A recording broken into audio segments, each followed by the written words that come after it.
Home stretch, crunch time, whatever you want to call it. We're just 12 days away from the midterm elections. For more on what we can expect over the next week plus, let's bring in the host of Spicer & Co., Sean Spicer, back with us this morning. Sean, good morning. Good to see you. Hey, good to see you, Rob. Old Town behind you, right? That's the Old Town Masonic Temple?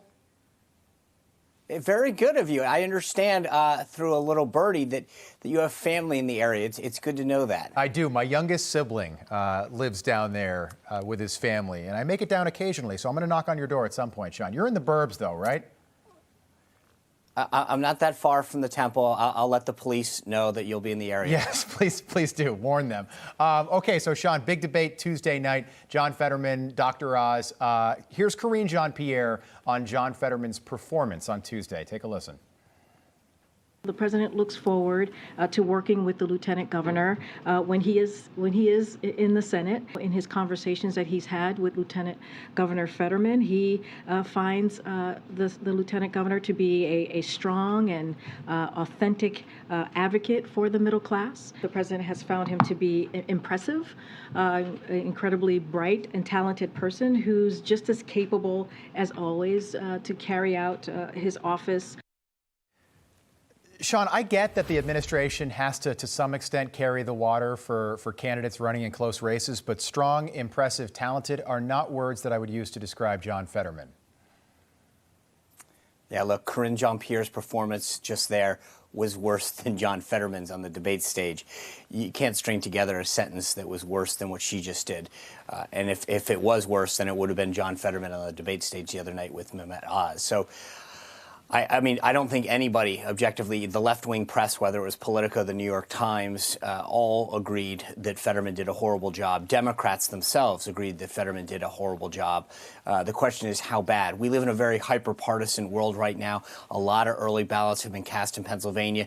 How much damage was done, especially considering there's a lot of folks already turning out for the top of the ticket there in Pennsylvania for the governor's race?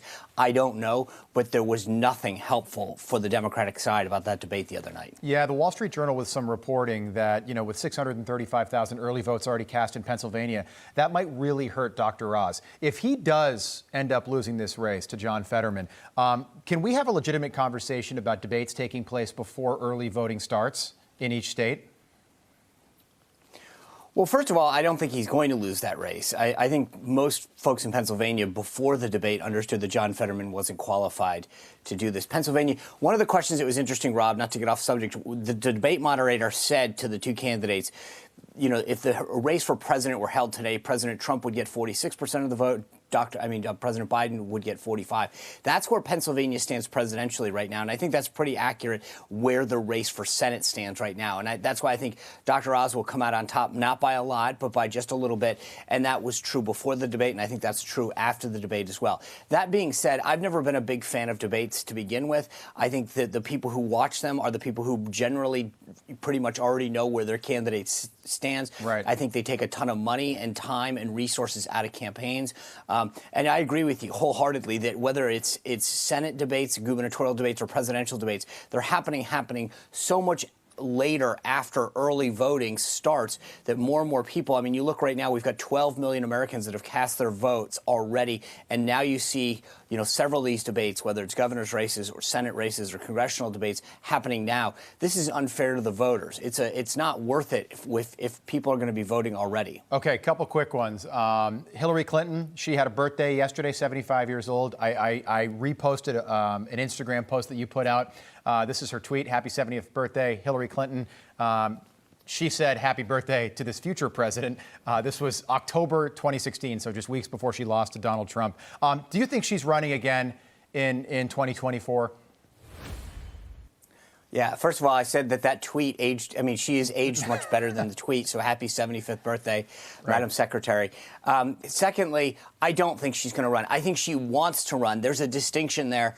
I think she really desperately wants to run. She wants to be asked to run. She wants to be the one that comes to the rescue. But I don't think that she ultimately will. I think the party's looking to a new generation. I've said all along, I have a book out, Radical Nation, where I make it very clear. I think the future of the party is Pete Buttigieg. I think that's who they're looking to. And so I just don't. I think Hillary Clinton is in the rearview mirror. She is desperately looking to be relevant. That's why she does these horrible videos. Yeah. but they're not going to go back to her. Sean, 10 seconds. Karine Jean-Pierre, is she done if Republicans win the House, Senate, November the 8th? Do we see John Kirby installed as press secretary at the White House?